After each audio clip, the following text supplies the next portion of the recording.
বন্দী পুরুষোত্তম। সকল দাদা ও মায়েদেরকে আমার জয়গুরু। আমি আজ অনেক দিন পর ভিডিও তৈরি করতে এসেছি। অনেক দিন ধরে আপনাদের সঙ্গে কোনো যোগাযোগ না থাকায় আমার মনটি খুব ব্যথিত। আমি এতদিন যাবৎ ভিডিওটি তৈরি করিনি, তার জন্য আমি মর্মাহত, আন্তরিকভাবে দুঃখিত। তার জন্য আমাকে ক্ষমা করবেন। আজ আমি আবার নতুনভাবে ভিডিও শুরু করতে চলেছি।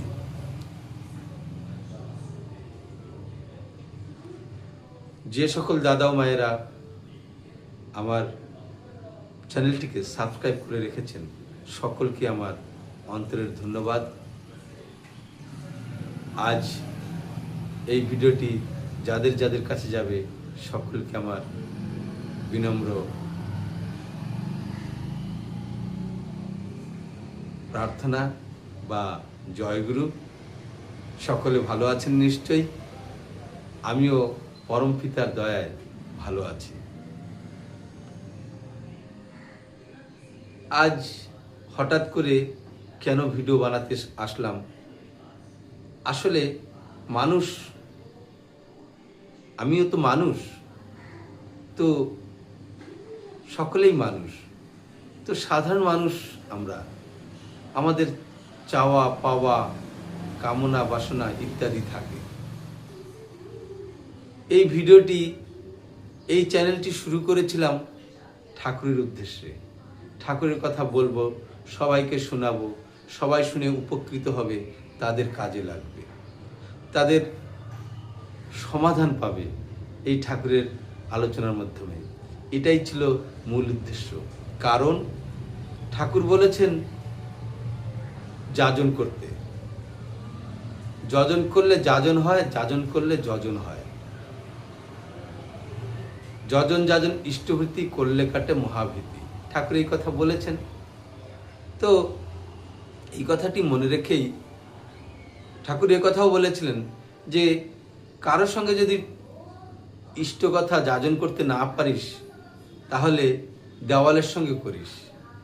তো আমি সেরকমটাই মনে করে ভিডিওটি, চ্যানেলটি স্টার্ট করেছিলাম। আপনারা অনেক মানুষে সেটাকে সাবস্ক্রাইব করে নিয়েছেন, দেখেন। তো এর জন্য আপনাদের সকলকে অনেক অনেক ধন্যবাদ এবং পরম পিতার কাছে প্রার্থনা করি যে আপনাদের জীবনে সর্বপ্রকার সমস্যার নিরসন করে ইষ্টকে ধরে এগিয়ে যেতে পারেন। আজ হঠাৎ করে মনে পড়ল যে আমি কেন ভিডিও তৈরি করছি না। আসলে আমরা যা চাই সেটা যখন না পাই, তখন আশা ছেড়ে দিই, অধৈর্য হয়ে বিরক্তি এসে যায়, তখন আমরা সেটাকে বন্ধ করে দিই। এটাই হচ্ছে আমাদের সবথেকে বড় ভুল। তো আমিও মানুষ। আমার যখন চ্যানেলটি মনিটাইজ হয়ে গেল, ভেবেছিলাম কিছু আয় উপার্জন হবে, কেননা একটা ভিডিও বানাতে অনেকটা সময় দিতে হয়। 5 মিনিটের ভিডিও তৈরি করতে হয়তো দেখা গেল 5-6 ঘন্টা তার পেছনে টাইম দিতে হয়। তো এই সময়টা আমি ঠিক দিতে পারছিলাম না। আর দেখলাম মনিটাইজ তো হয়েছে, পয়সা তো কিছু আসলো না। এই নানান রকম নেগেটিভ, নেতিবাচক চিন্তা এসে ভাবলাম আমার ভিডিওটি হয়তো ভালো হচ্ছে না, লোকের কোনো সমাধান হচ্ছে না, মানুষের কোনো কাজে লাগছে না। তো থাক, একটু ভালো করে যখন মানুষের কাজে লাগাবার মতন হবে তখন করব, এটাই ভেবেছিলাম। কিন্তু দেখলাম এটাতে আমার কর্মই বন্ধ হয়ে গেল। ভালো লাগছিল না আপনাদের সঙ্গে না কথা বলে, তাই আবার ভিডিওটি শুরু করলাম। কিছুদিন পূর্বে ঠাকুর বাড়িতে গিয়েছিলাম সপরিবার। সেখানে গিয়ে পরম পূজ্যপাদ শ্রী শ্রী আচার্যদেবের একটি কথা আমার মনে পড়ে। তিনি তার কাছে প্রতিনিয়ত প্রত্যেক দিন অগণিত ভক্তেরা আসেন, তাদের সমস্যা নিবেদন করেন, তার সমস্যার সমাধান তিনি প্রদান করেন। আমরাও গেলাম, যথারীতি প্রার্থনা অ্যাটেন্ড করলাম, ঠাকুর প্রণাম, বড়মা প্রণাম, বরদা প্রণাম সেরে আচার্যদেব প্রণাম করতে যখন আচার্যদেব বসেছেন তখন তাকে প্রণাম করার জন্য গিয়েছি। প্রণাম করে তার সম্মুখে বসেছি। কি সুন্দর না লাগছিল, কি মনোরম সে দৃশ্য। এত লোক, তবু একটা শান্তির বার্তা। তার দিকে তাকিয়ে আছি, কি বলছেন মাইকে সেটা শোনা যাচ্ছে। তো উনি কোনো এক ভক্তকে বলছেন যে সমুদ্রের কূলে মাছুয়ারা থাকে, জেলেরা থাকে, জেলেদের একটা বস্তি থাকে। তারা প্রত্যেক দিন মাছ ধরে তাদের পেশাটাই ওই মাছ ধরে, সেটা বিক্রি করে তাদের পরিবার চালায়। ছেলে মেয়েদের কাপড় চোপড় যা কিছু প্রয়োজনীয় সব কিছু তার মধ্যে দিয়ে করে। তো এই যে মাছ ধরতে যায়, মাছ ধরতে যাওয়ার জন্য প্রত্যেক দিন মাছ ধরতে যায়, যাওয়ার পূর্বে সমুদ্র কূলে বড় বড় ঢেউ আসে, কূলেই বেশি বড় ঢেউ আসে। আর আমরা জানি এই ঢেউগুলি খুবই মারাত্মক হয়। অনেক মানুষ এই ঢেউয়ের তাল না মিলাতে পেরে মারাও যায়। তিনি বলছেন ওই যে বড় বড় ঢেউ আসে, 4-5 জনে মিলে ওই নৌকাটিকে সাজিয়ে গুছিয়ে ওই 4-5 জনে মিলে ওই যে বড় বড় ঢেউগুলি আসে ওইগুলিকে অনেক কষ্টে পার করিয়ে নেয়। ঢেউয়ের তাল মটল ওই রকমভাবে প্রত্যেক দিন করতে হয়। করে ওই বড় ঢেউগুলি পার হয়ে গেলে কিছু দূর গেলে তখন ঢেউ এর চাপ অতটা থাকে না, সমতল শান্ত ভাব। তখন সহজেই নৌকা চালিয়ে দূরে গিয়ে মাছ ধরে এনে সেটা বিক্রি করে নিজের পরিবার পরিচালনা করতে পারে, পরিবারের পালন পোষণ সব কিছু করে। আচার্যদেব বলছেন এই যে প্রতিনিয়ত প্রত্যেক দিন তাকে নিজের কর্মটা করবার জন্য, তার অন্ন জোগাড় করবার জন্য, তার পরিবার পোষণের জন্য প্রত্যেক দিন এইভাবে এই নৌকা নিয়ে লড়তে হয়। বড় বড় বাধাগুলি কে অতিক্রম করে যেতে হয়। আমাদেরও ঠিক যে কোনো কর্ম করতে হলে আমাদের মন, শরীর এবং সমাজ পরিস্থিতি, পরিবেশ এর মাধ্যমে অনেক রকমের উতাল পাতাল ঢেউ আসে, যেগুলি আমার মনকে, আমার শরীরকে প্রভাবিত করে। আর যেটাকে পার করে প্রত্যেক দিন আমাকে যেতে হয় কর্মসংস্থানে। এইটা করতে করতে আমরা যত করি তত এক্সপার্ট হই, দক্ষ হয়ে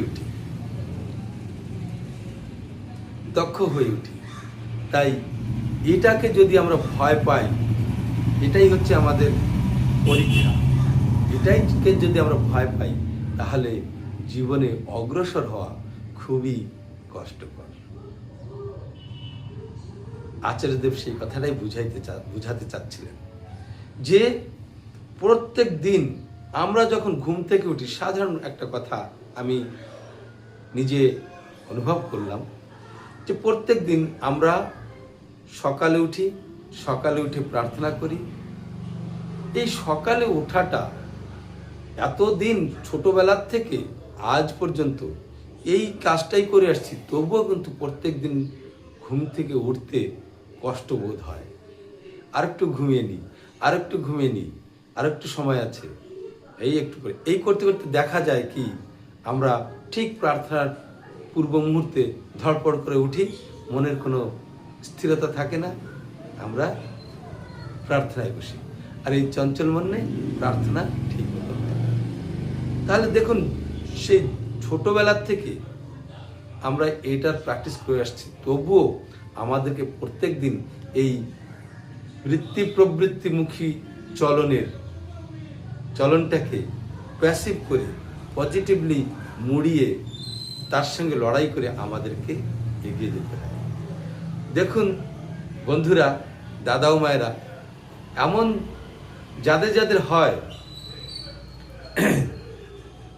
তাদেরকে এটাকে পজিটিভলি নিতে হবে, না করলে হবে না। এমনি মনোভাব নিয়ে যদি আমরা করি তাহলে নিশ্চিতভাবে করতে পারবো, এগিয়ে যেতে পারবো। আমার মতন বা যারা এই প্রকার দুর্বলতার সম্মুখীন হচ্ছেন তাদের জন্য আমার ব্যক্তিগতভাবে ঠাকুরের দয়ায় যে চিন্তাটা এসছে সেটা আপনাদের সঙ্গে শেয়ার করছি। আমরা যখন রাস্তায় চলি, রাস্তায় অনেক জায়গায় গাড্ডা থাকে, অনেক জায়গায় গিট্টি ফুঁড়ে বেরো থাকে, অনেক জায়গায় এমন পাথুরে রাস্তা থাকে যেখান থেকে চলা খুবই কষ্টকর। যদি একটুখানি ভুলচুক হয়ে যায় আমরা গাড্ডায় পড়ি। আবার দেখা যায় এই রাস্তা দিয়ে চলতে গেলে কখনো ট্রাক আসছে, কখনো 16 চাকা 18 চাকা গাড়ি আসছে, কখনো এই গাড়িগুলিকে আমার ক্রস করে যেতে হয়, আর সম্মুখে ওপাশ থেকেও গাড়ি আসছে। সব দিকে লক্ষ্য রেখে আমাকে যেতে হয়। তাহলে সব দিকে লক্ষ্য রাখতে গেলে কি পরিস্থিতিটা হয়, আমি সেটা নিয়ে চিন্তা করছি যে আমার লক্ষ্যটা কি হওয়ার দরকার, আমার লক্ষ্যটা কি হওয়ার দরকার। দেখুন, অনেকেই এই সার্কাস খেলাটা দেখে থাকবেন যে দুপাশে দুটো খুঁটি থাকে, খুঁটিতে একটা তার বাঁধা থাকে এবং সেই তারের উপর থেকে একটা মেয়ে কিংবা ছেলে যারা সার্কাস দেখায় একটা লাঠি ধরে সিধা গড়গড়িয়ে হেঁটে চলে যায়। কি করে পারে? সে যদি তলের নিচের দিকে দেখে এই দুপাশে এপাশে কত উপরে আছে সে, তাহলে কিন্তু সে চলতে পারবে না। ঘোড়ার লাগাম দেওয়া থাকে, তার চোখের দুই পাশে দুটো পট্টির মতো থাকে, ব্লক করা থাকে চোখ দুটো। কেন?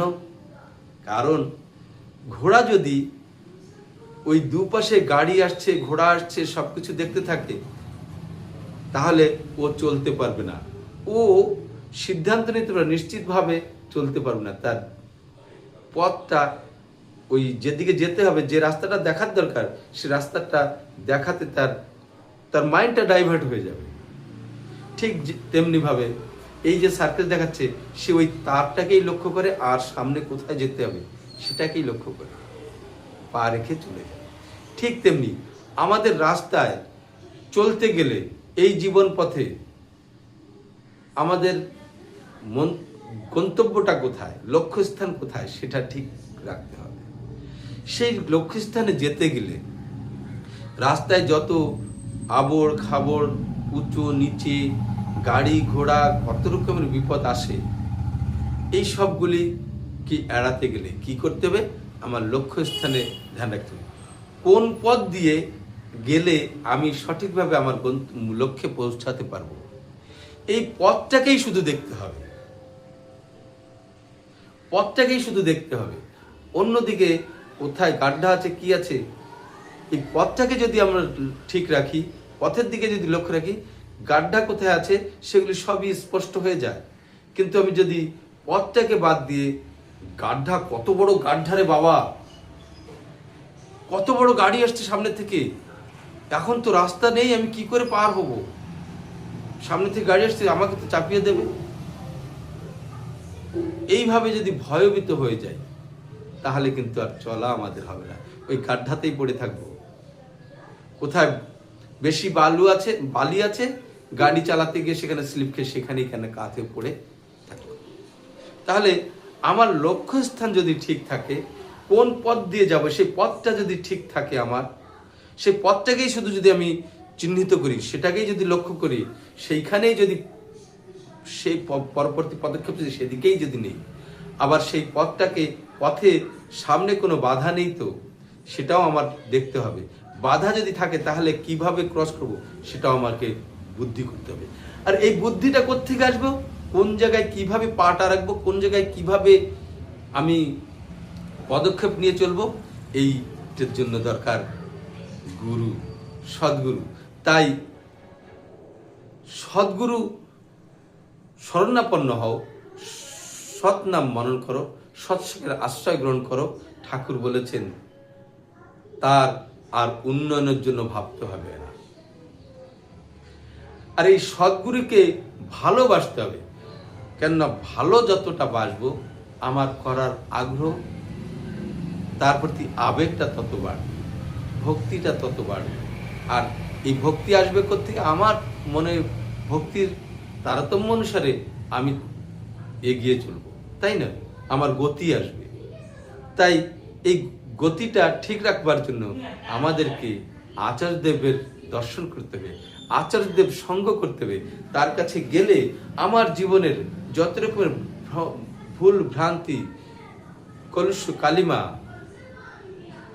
যা কিছু থাকে সব কিছুর মূল উন্মোচন হয়ে যায়। তিনি সব কথা প্রত্যক্ষ এবং অপ্রত্যক্ষভাবে আমাদেরকে জানিয়ে দেন। আমরা শুধু মনটা তার প্রতি থাকতে হয়।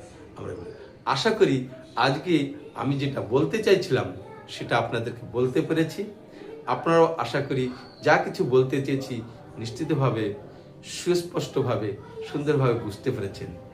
আপনাদের সকলের মঙ্গল প্রার্থনা করে আজকের বক্তব্য এখানেই শেষ করছি। জয় গুরু। সকলে ভালো থাকবেন। আবার পরবর্তী ভিডিওতে আপনাদের সঙ্গে আমার দেখা হবে।